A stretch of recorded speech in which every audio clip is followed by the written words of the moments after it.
Hi, welcome to my channel. I'm sure a lot of you must have read about the fact that India has now set a goal of growing its GDP from $2.5 odd trillion currently to about $5 trillion in the next 4 years, say by 2025. The point is, India has had 75 years of independence. To take advantage of the huge global market that the era of globalization began, which was around the same time that India became independent. And Indian businesses haven't taken advantage of this huge global market by creating world-class global brands and winning markets across the world. Instead, they've chosen to use a cricketing term, play Ranji Trophy, when in fact they should have been playing for the World Cup. But then, there are people perhaps far more eloquent than I am, like an Indian who recently argued at Glasgow at the Earth Summit that globalization hasn't been fair because the attitudes of erstwhile colonizers, essentially Western Europe and the rest of the English-speaking world, not India, still have the colonizers' attitude, which makes globalization unfair for the rest of the world. Really? So has globalization been unfair? Now they say that data is king. So let figures talk for themselves. If you take a look at this chart, you will notice that apart from the major superpowers who fought World War II, now you see entrants such as China, most notably, India and South Korea.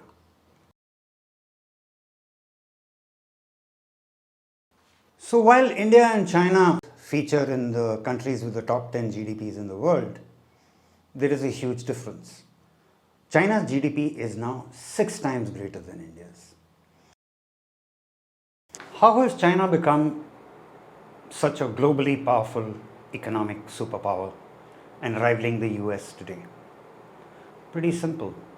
China's political masters goaded Chinese manufacturers to produce goods that were not merely as good as the ones they were manufacturing for their clients, which were the world's most famous brands, Apple being one of them, but to go out and create similar quality products, if not better ones, and launch them under their own brand names across the world for a big share of global markets.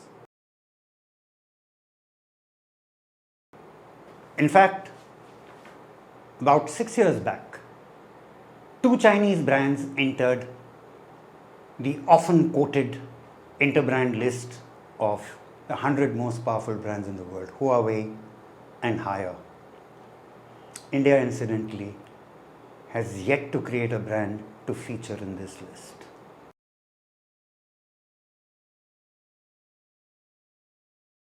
But then creating high quality products with which your brands can disrupt global markets in their favor requires a huge investment in creating knowledge.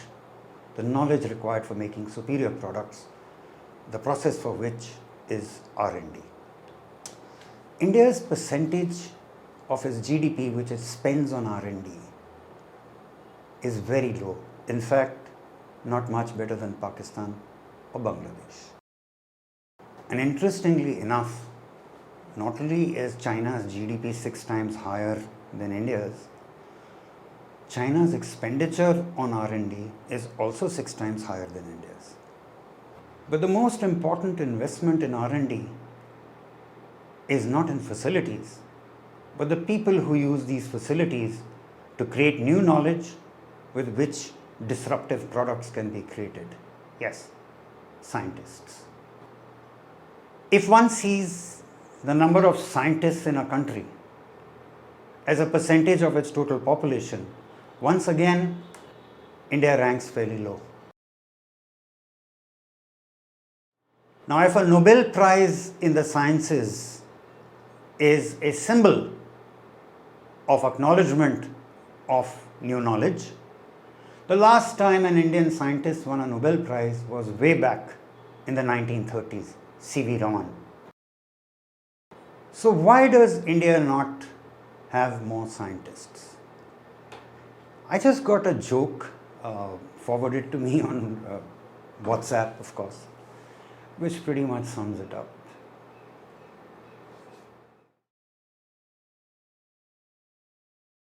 But while money is one incentive for scientists, recognition is as, if not more, a great incentive. Now, if we take a look at this list that I've compiled of the winners of India's highest civilian award, the Bharat Ratna, since independence, it has featured and regularly does more politicians, social activists, a mix of both, and just 3 or 4 scientists. So instead of producing the world's largest number of MBAs, journalists, IT workers, TikTok experts, Twitterati, perhaps India should create more scientists. But then the question is, do Indians want to become scientists? You know, if we take a look at the average age at which most scientists have won a Nobel Prize, it's around 50 to 60 years. Now, who wants to wait that long, even though the Nobel Prize may fetch you $1 million? Much better to get rich quick, right?